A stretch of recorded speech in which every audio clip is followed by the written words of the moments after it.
Praise the lord. లూకాసు వార్త 2 అధ్యాయం 14 వచనం. సర్వోన్నతమైన స్థలములలో దేవునికి మహిమయు, ఆయనకిష్టులైన మనుషులకు భూమి మీద సమాధానమును కలుగును గాక. యేసుక్రీస్తు ఈ లోకానికి రావడంలో చాలా చక్కని కారణాలున్నాయి.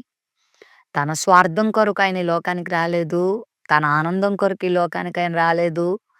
తనేదో గొప్పతనాన్ని సాధించుకొని, అందరి చేత పూజలందుకొని, అందరి చేత మెప్పులు పొందడానికి ఆయన ఈ లోకానికి రాలేదు. ఆయన వచ్చిన కారణం మనుషుల్ని రక్షించడం. అంత మాత్రమే కాదు, భూమి మీద తనకిష్టులైన వారికి సమాధానాన్ని కలిగించటానికి ఆయన ఈ లోకానికొచ్చాడు.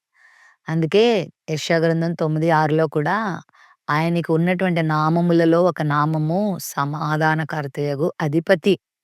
ఈరోజు సమాధానం కొరకు ప్రపంచం వెంపర్లాడుతుంది. సంతోషంగా ఉండాలి, సమాధానంగా ఉండాలి, తృప్తిగా ఉండాలి, ఆనందంగా ఉండాలి. ఈ జీవితాన్ని చక్కగా ఆస్వాదించాలని పాపం ఎంతో ప్రయత్నం చేస్తున్నారు కానీ వారి వల్ల కావట్లేదు.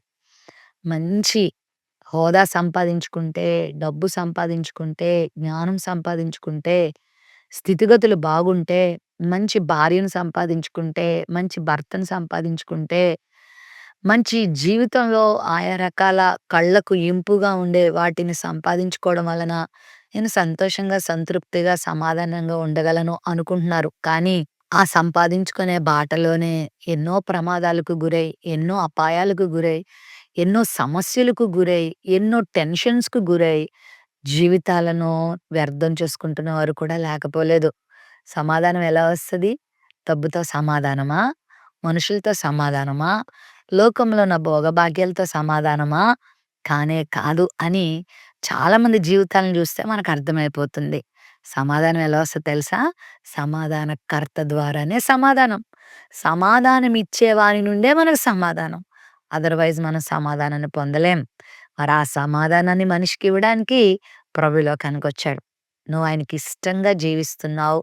నువ్వు ప్రేమిస్తున్నావు. నువ్వు ఆయనను వెంబడిస్తున్నావు కాబట్టి నీకు సమాధానం ఉంది.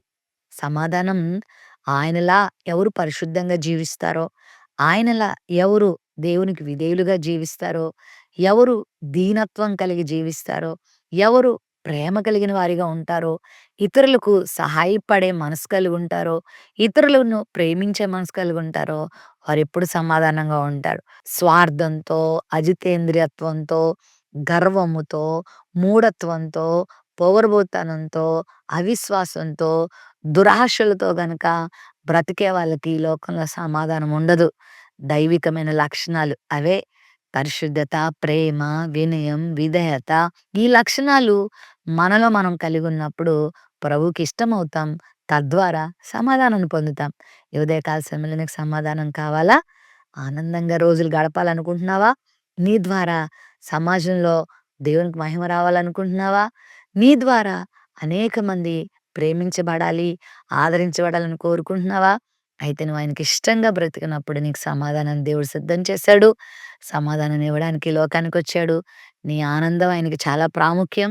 నిన్ను సంతోషింపచేసే దేవుడు. మరి క్రిస్మస్ సంబరాల సమయంలో ప్రభు నీకు సమాధానాన్ని ఇవ్వడానికి వచ్చాడు కాబట్టి అందుకో, క్రీస్తు ప్రభువుని చేర్చుకో, గొప్ప సమాధానాన్ని పొందుకుంటావు.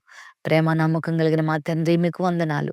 ఉదయకాల సమయంలో ఈ వాక్య వాగ్దానాన్ని వీక్షించిన బిడ్డలందరి జీవితంలో గొప్ప సమాధానాన్నిచ్చి, ఆనందాన్నిచ్చి, సంతృప్తినిచ్చి, కృప చూపమని యేసు నామమున అడుగుచున్నాం తండ్రి. ఆమేన్.